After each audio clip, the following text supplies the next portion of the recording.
Corner. I'm Kinsley Havronic, and I am with Mr. Chafee, our guidance counselor.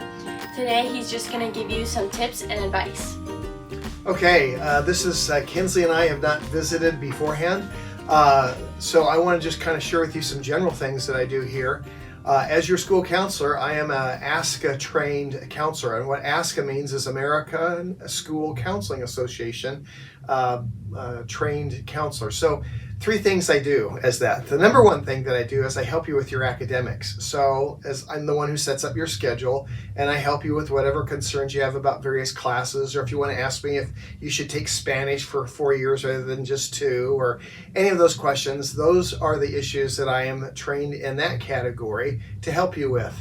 The second thing I do, and I've been badgering you since 6th grade, I always ask you, so what do you want to do when you get done with school, or when you get your diploma, or when we kick you out of this place? I'm always asking that question because I'm really interested. And then once you have got a kind of an idea in mind, then we kind of go with that, and I give you whatever information you need. But I realize that for some of you, it's kind of hard to get that idea, and I can talk with you about that in this Counselor's Corner and another one that we talk about later. And then finally, and that's a little bit what I want to talk about today, is I'm here as a social emotional resource person for you.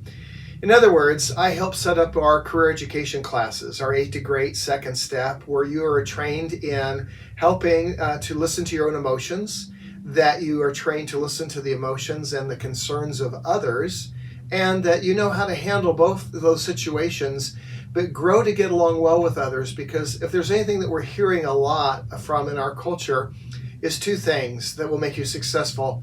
One of them is being able to handle yourself emotionally, and the second one is getting along well with others. And we want you to be successful, and indeed that's what we're after here at District OR1 Schools.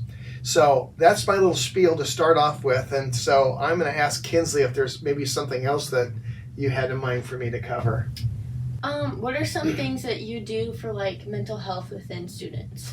That is really a great question. I know that in our last conference, I was gone on on Thursday and Friday. Did you know I was gone? Mm-hmm. All right. I was gone Thursday and Friday, and one of the things that we are really drilling down on as school counselors and school psychologists and administrators in our schools is the concern for our students and their mental health. And when I talk about mental health, I mean the ability to handle one's personal responsibilities and anxiety and stress, and be able to manage that to the point to where you can be successful academically and also just successful in life. And so, Kinsley, I'm going to kind of put you on the spot because I know that you're a student that really is about many things. You're very gifted and talented and athletic. And so I'm going to ask you a question, and then I'll follow up with my response about what I do. So, Kinsley, what do you do to help your own mental health?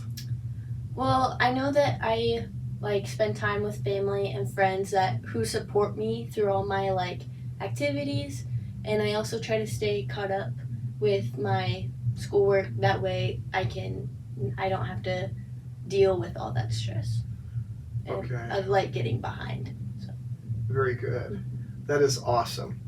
You touched on something I think it's really key, is that we need to have people around us that we can talk to, that support us, and that are there for us. And so it's very important for us to pick. You can't pick your family. You're kind of stuck with them.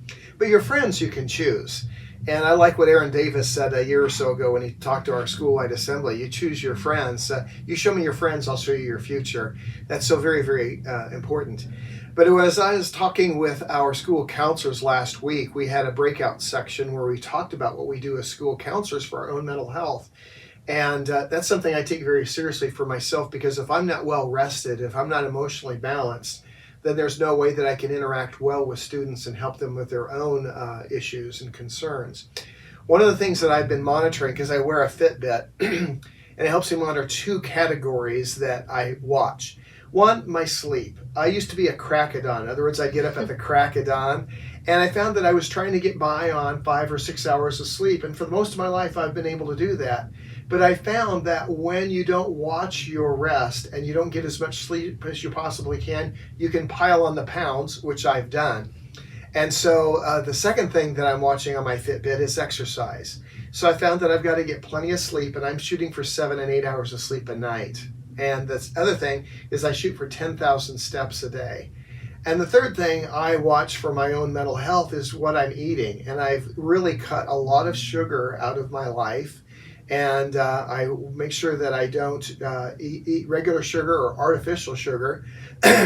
And also, I stay away from a lot of carbs. So bread and pasta, the very stuff that I love, that's what I stay from. And I start eating more and more protein. And so I'm doing that. Also, I watch who I run with. So I have counselors that I meet with every Thursday. We Zoom, and so we check in on each other. I really enjoy that. I have a highly intelligent wife that I visit with, and so we kind of brainstorm with each other and support each other in our respective careers. I like that. I have sons that are educators, so I talk with them about things that are very helpful and important to know. And all those things are just really, really important. But probably the capstone for me is I start off my day by spending time in the Bible. And I spend time praying, I spend time reading, and just really relaxing in the presence of God, just letting God love me. And those are the things that I use to kind of keep my wits about me when it comes to mental health. Mm-hmm. So, yeah. Well, I think that's it for today. Thanks, Mr. Chafee, and we'll see you next time on Counselor's Corner. thank you. Yes. All right.